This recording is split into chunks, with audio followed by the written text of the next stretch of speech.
Selamat datang kembali di pembahasan mendalam kita. Pernah nggak sih Anda ngerasa semangat banget mau ngelakuin sesuatu, tapi beberapa hari kemudian rasanya udah hilang aja gitu semangatnya. Nah, hari ini kita mau gali lebih dalam soal ini nih, soal motivasi. Sesuatu yang kayaknya kita semua akrab banget ya, naik turunnya itu kita bangga pakai wawasan dari bagian 2 buku Dr. Julie Smith, Why Has Nobody Told Me This Before? Betul. Fokus kita kali ini ada di bab-bab yang ngebahas akar motivasi itu apa sih sebenarnya, terus gimana cara numbuhinnya, dan ini yang paling seru menurut saya, gimana caranya kita bisa tetap jalan, tetap ngelakuin hal penting, bahkan pas lagi nggak mood atau nggak termotivasi sama sekali. Iya, itu dia. Jadi misi kita di sini bukan cuma ngasih tahu, tapi lebih ke ngebekali Anda semua dengan alat praktis dari Dr. Smith. Tujuannya biar kita bisa lebih pegang kendali soal motivasi kita sendiri, nggak pasif nungguin perasaan itu datang. Ya, biar kita bisa lebih proaktif gitu ya, jadi bisa tetap maju walaupun ada hari-hari yang rasanya berat banget.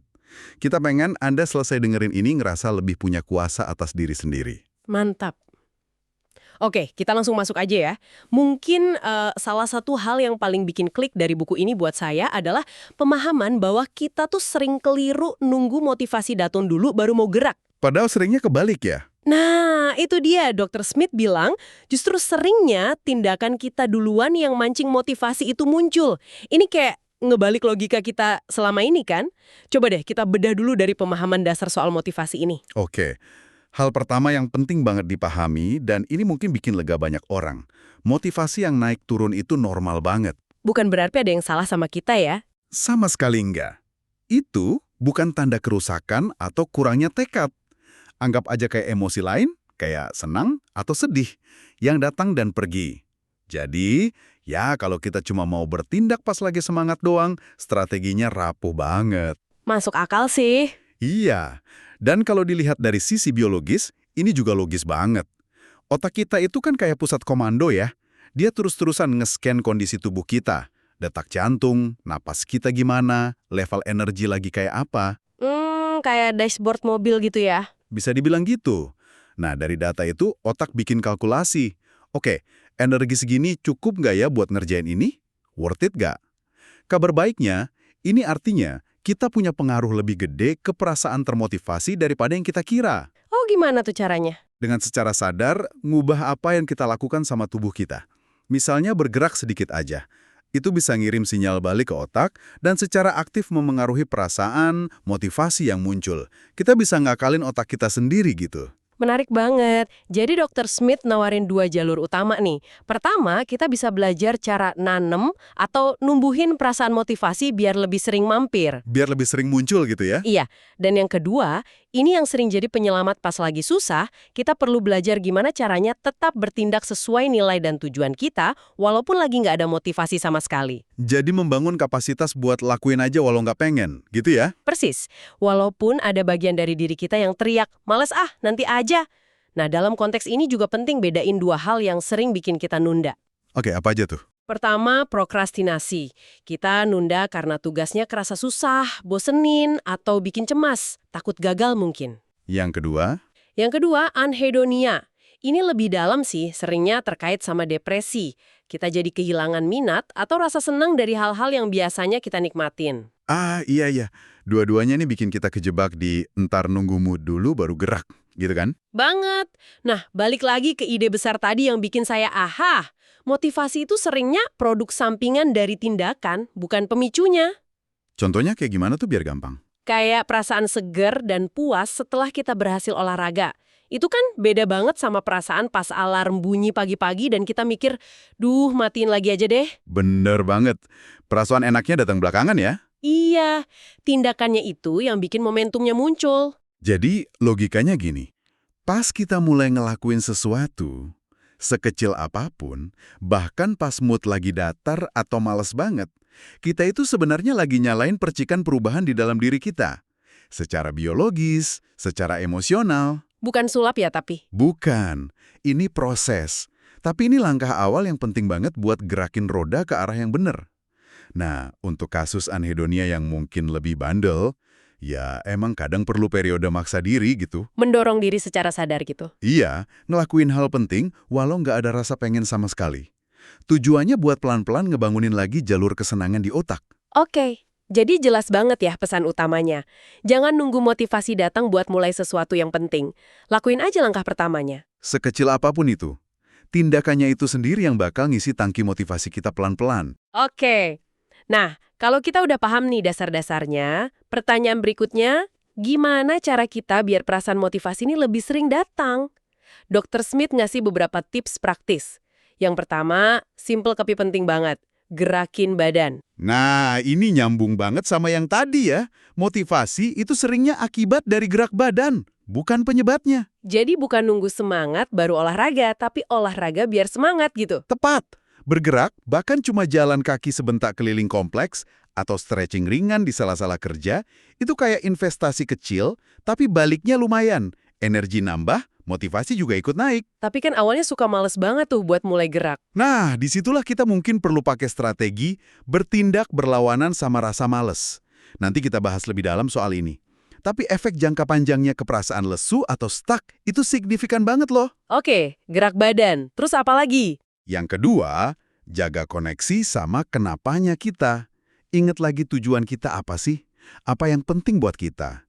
Dr. Smith nyaranin journaling harian, singkat aja, 1 menit juga cukup. Ngapain aja tuh di jurnalnya? Tulis aja 1-2 tindakan spesifik yang mau kita lakuin hari itu buat deketin tujuan. Terus malamnya, 1 menit lagi buat refleksi singkat. Tadi gimana, apa yang lancar, apa hambatannya. Ini simple, tapi ampuh buat jaga fokus dan ngingetin diri sendiri kenapa kita usaha. Biar tetap inget why-nya ya. Iya, biar nggak kehilangan arah. Terus, ini juga krusial. Jaga langkahnya tetap kecil dan gampang dikelola.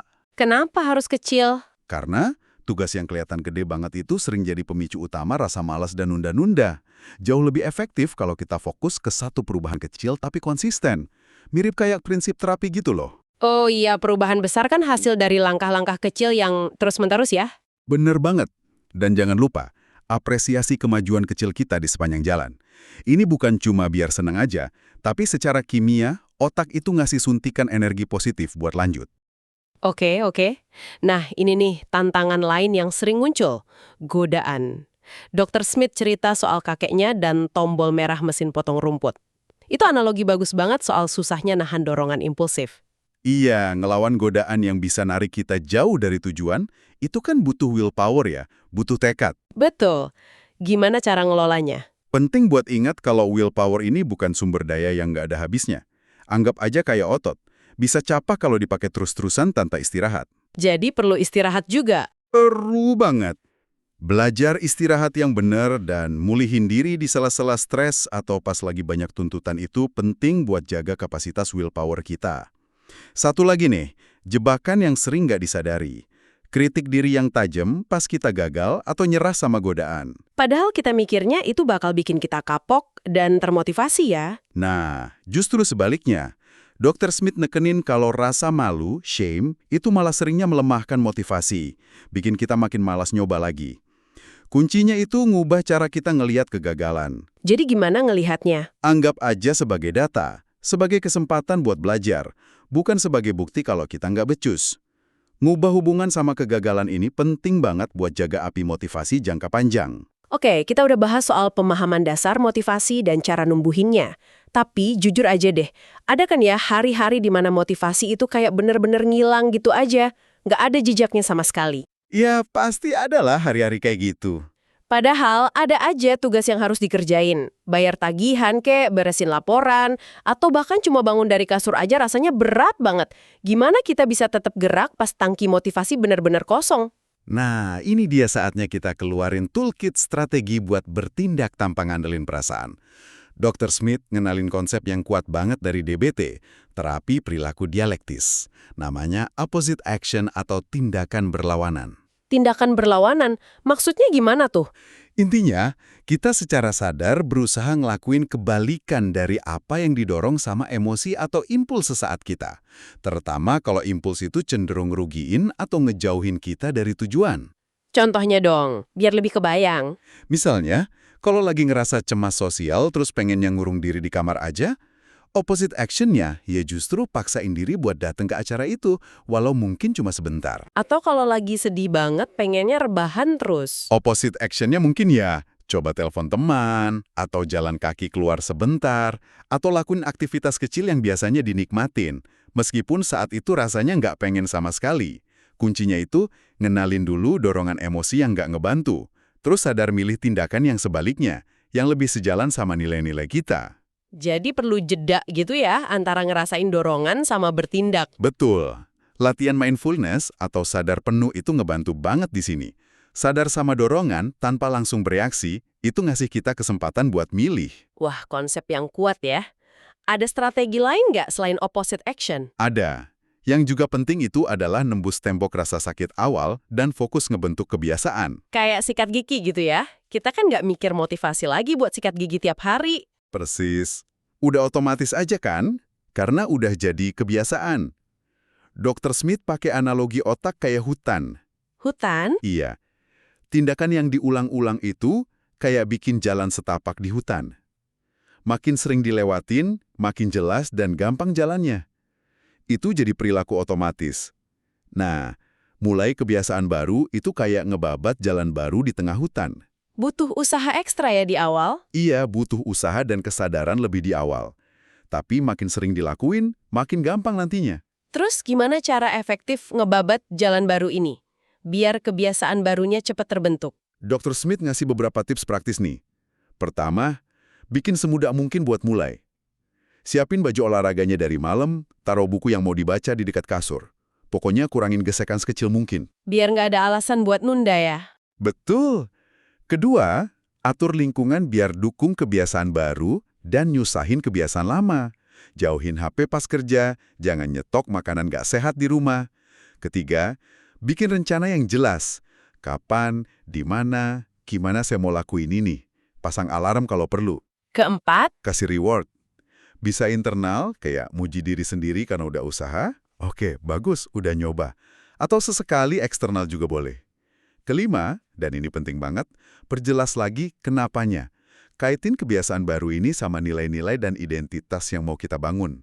maksudnya identitas gimana? Jadi bukan cuma, saya harus olahraga, tapi saya adalah orang yang menjaga kesehatan. Itu lebih kuat nancepnya. Nah, buat tujuan jangka panjang yang butuh waktu lama, konsep grit atau ketekunan itu jadi penting. Tapi hati-hati nih.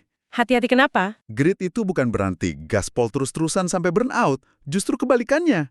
Kayak atlet elit, performa puncak yang awet itu butuh keseimbangan antara usaha keras sama istirahat dan pemulihan yang berkualitas. Jadi istirahat itu bagian dari usahanya juga ya? Banget. Manfaatin jeda-jeda kecil di tengah hari.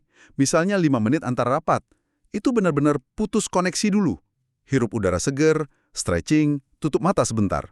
Jangan malah dipakai buat cek email atau medsos. Itu malah nambah beban bukan mulihin. Bener juga ya. Keseimbangan kuncinya. Terus soal jaga momentum jangka panjang, peran reward tadi gimana? Penting banget. Pecah tujuan gede jadi target-target kecil yang lebih gampang dicapai.